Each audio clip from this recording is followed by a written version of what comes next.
So much about what we do on Maritime Machines is speaking to an individual, one person who has care and control. This is an operation that's run by an entire team. We're on Chubuktuk, Halifax Fire's boat that's jet propelled and fires water out the sides, and it's a lot of fun, and I can't wait to show you inside on how this all works.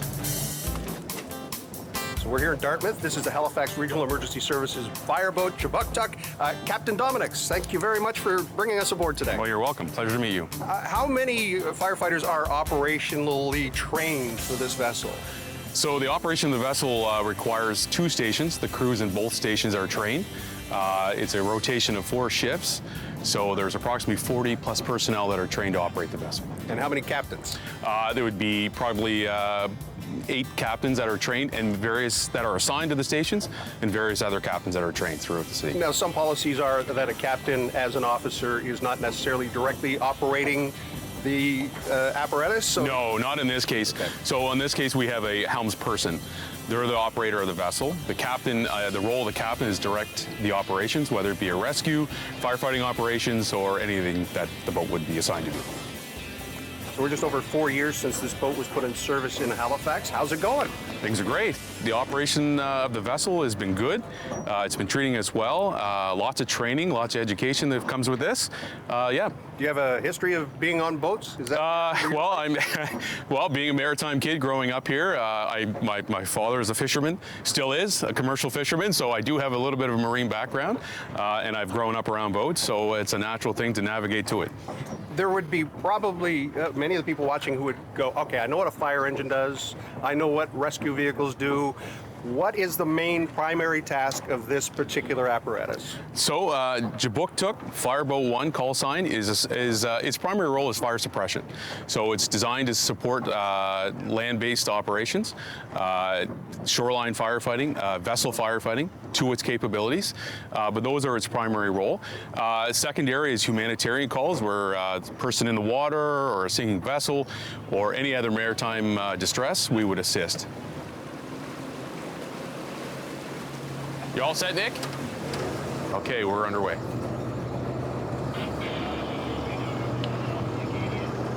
Is there spring lines are off, guys? Do I need to do anything? No. Okay, you're good? Okay. Okay, I'll just stand back out of the way. Okay. So basically what they're doing here is that when the boat comes engaged, this boat can go side to side, so it's called crabbing. So when the vessel is kept alongside by the position of the buckets on the back of the boat. So very much like a sea-doo, you can direct the jet, and that gives you almost like a bow thruster. Yes, it does. It does give you like a bow thruster complement. But what this does, it's 3-dimensional control. So you have a steering wheel for side to side on the jets. Yep. You have your bucket position, what are the buckets themselves. So that deflects the water, and then you have your throttles. Right. So he's throttling up to move more water, basically like a sea-doo. So it's 3-dimensional operations to get the boat to move.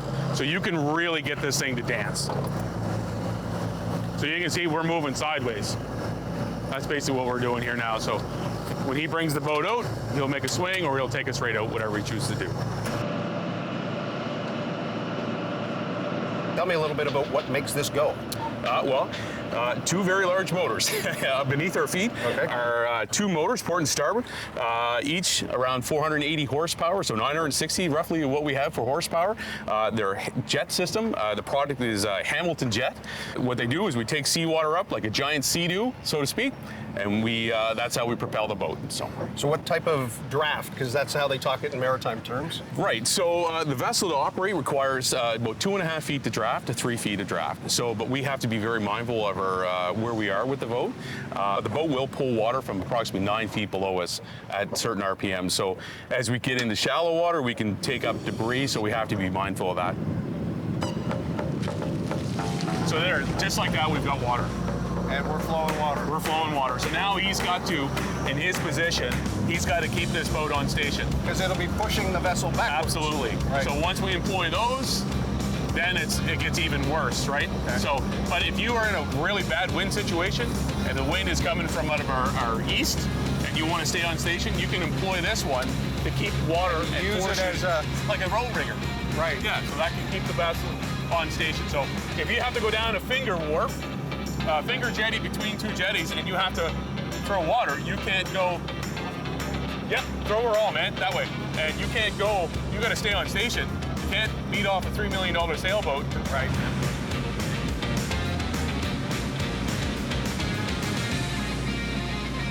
So when you're talking about fire protection capabilities, there's a terminology, gallons per minute for a pump. This has how many pumps? So this has 2 pumps. They're out forward of the motors. They operate off the front of the motors. They're Darley pumps, up to 1,500 gallons each, so a total capacity of 3,000 gallons per minute, which is considerably a lot, and it can last at capacity, pumping capacity, up to 8 hours of operation. So lots of diesel fuel on board. Yep, there's approximately 946 liters of diesel fuel, so we can take on a lot of fuel. We can operate up to 8 hours at capacity. Now, I'm seeing nozzles. So how you get the water from the ocean onto whatever is burning, how does that happen? Right, so each pump has a priming system and a sea chest. So what we do is we activate the pumps, we prime, we remove the air, we bring the water up, we suck the water up. Once we get into the pump system, the pumps get the water, and then through the RPMs of the motor, away we go. That way, so we stay dry. Okay. So now there's your handle. Open the other way. Yep. There you go. Water! Flowing water! So Sheldon, I would lower that to the water, lower your nozzle to the water with your handle, and you'll see the reaction of the boat, what takes place. Now the boat wants to go to its port side, right? So he's gonna have to compensate that. And you can feel that in his controls. He has a real hard time to hold this boat, but he has control of it. Right. So the helms person and the pump operator work together to get that done. Everybody loves the show, don't they? They certainly do, yeah. Yeah. You don't get to see this very often. No. This vessel was built in New York State. Kingston, Ontario. This came from Kingston? This is a Canadian-built product out of Kingston, Ontario. So the company is Metalcraft. Right. It's called the Firestorm 36. It's a 36-foot boat, right, but its overall length is 40 feet with the swim platform. And when it was designed, this was the configuration that was deemed best for the application for Halifax Harbour? Yeah.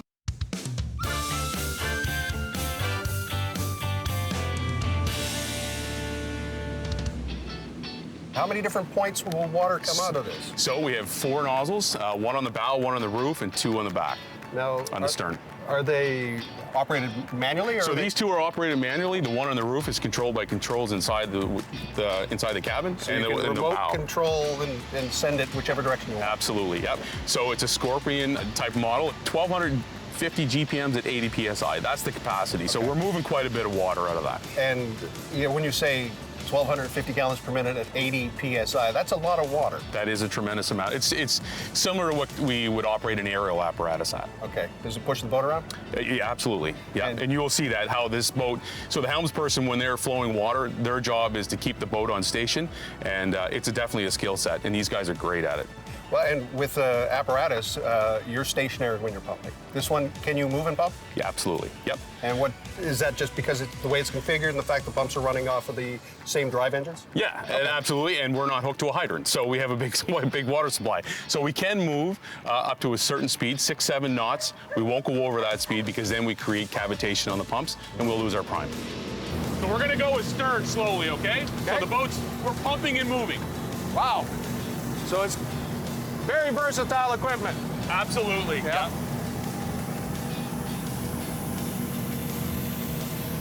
So if he wanted to put all of the pressure to this side, would it change the, or is there an upper limit? There is a limit. Okay. So with all nozzles to our starboard side, the boat won't stay on station. So our capacity overtakes our ability to stay on station then. Gotcha. So that's how powerful the boat can be in terms of pumping.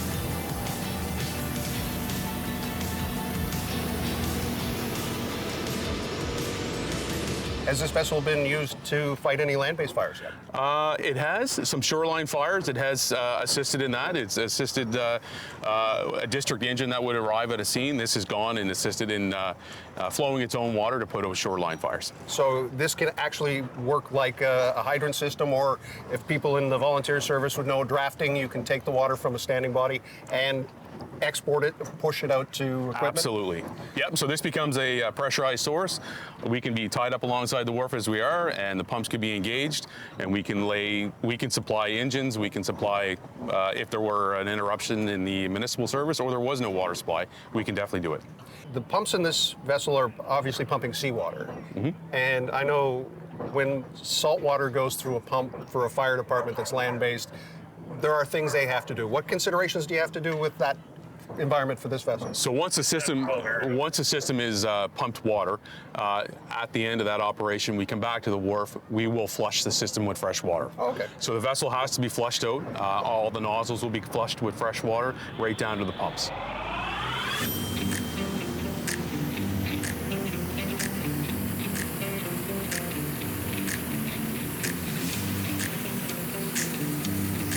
Let it rain! Trying to make a rainbow for you. Yeah. So if you come down just a little bit right there, and I'll get you to lock everything. Terry, I'll get you to come up a little bit and lock everything. So we'll all get inside now. We'll all go inside. I'll go down first. So now, this is what the capability of the boat can do, just like this. Staying in place and spinning. Yep. So you can reorient it no matter what. So you can see on the controls, this is the actual jets that he's steering, port to starboard. Those are his throttle settings, the power that's required, and the controls that you see him moving are the bucket controls, which will deflect the stream to steer the vessel. So that's what's taking place there. So it's a three-dimensional, and he's got a lot to do to keep us on station. So if I ask him to stop the vessel, he'll stop it right where I ask him to, right just like that. Perfect. Perfect, so. Good job. Okay? Now go the other way. He certainly can. Sorry, I don't have the authority to direct orders here.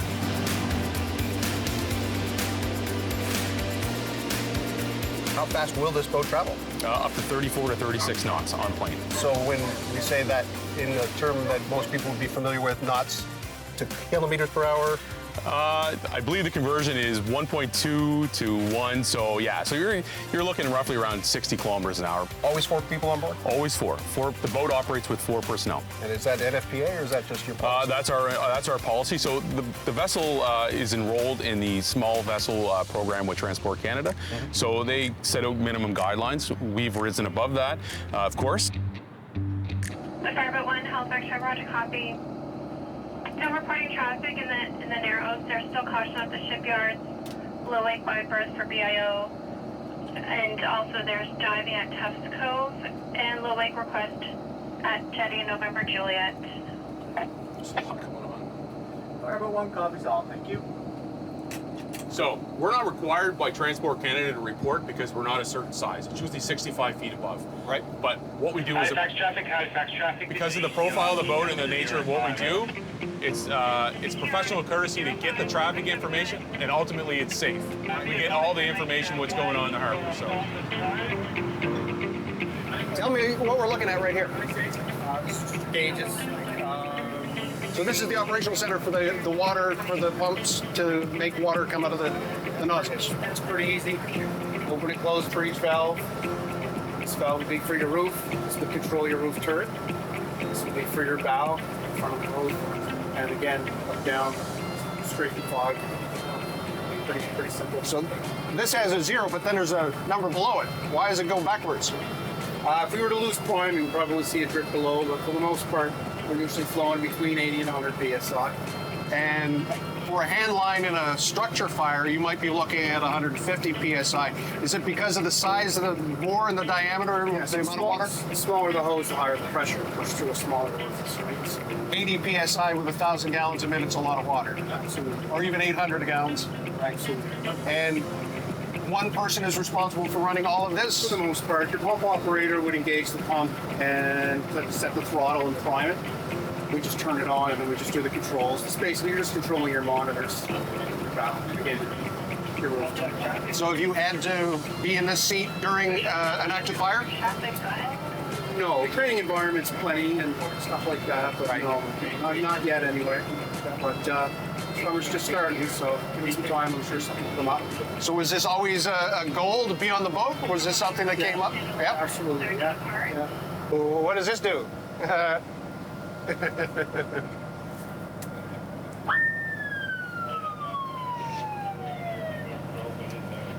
Can I yell at people on the bridge? Live from Chapuktuk, Halifax Fires emergency boat with the crew from Station 13 King Street. You're watching Maritime Machines on Eastlink.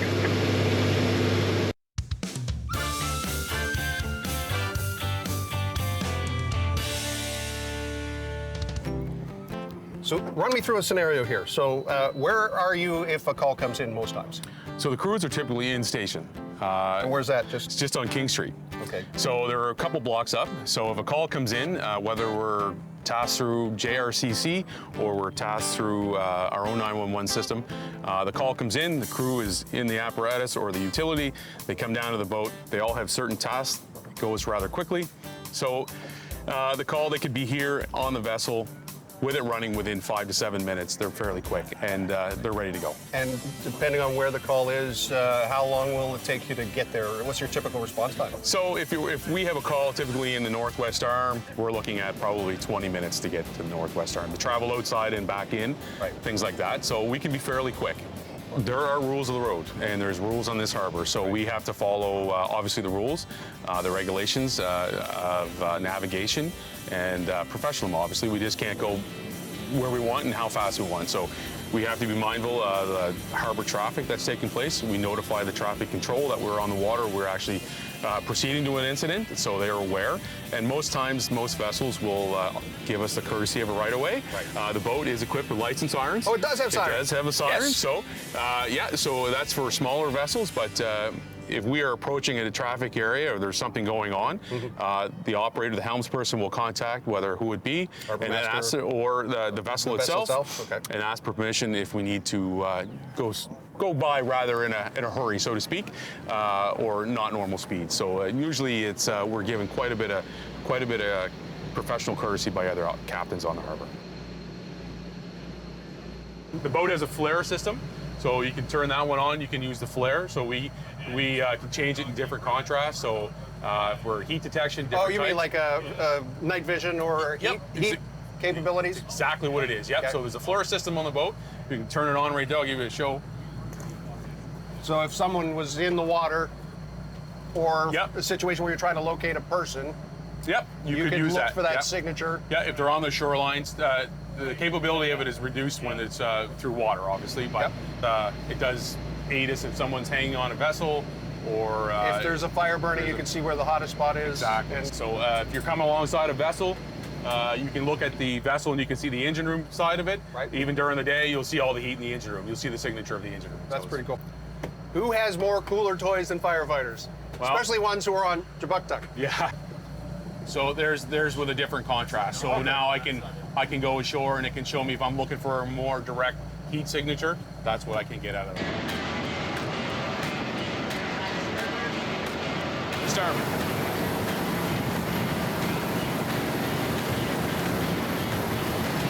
So 33 knots right there. Wow.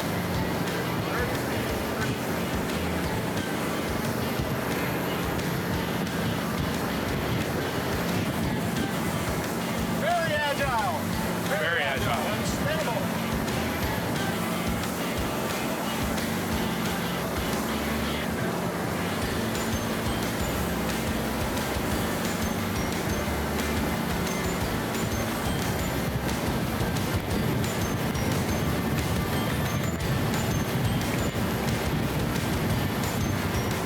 Starboard turn.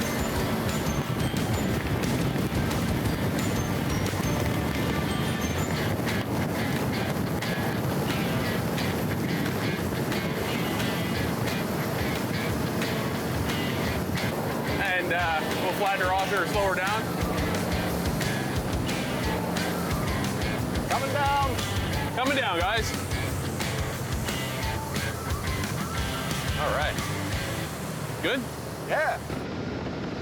So I know some land-based operators that aren't as smooth as this. This is pretty cool. Yeah, no, so the boat, like you mentioned earlier, it's very agile. Yep. It's very responsive, and that's the benefit of having a jet boat. They're designed for short distances, but the agility, or sorry, how agile they are and maneuverable they are, they're ideal for this application. As you say, this is a pretty darn fine gig to get. It is. Well, here we are. We're standing here. It's a sunny, beautiful day, and we're on a boat in the harbor, so you can't beat it. How many people are waiting for your job? Well, there's probably lots.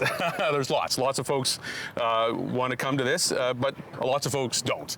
It is something that's specialized, and you want to have a draw to it. So, but in terms of the firefighting position, probably thousands.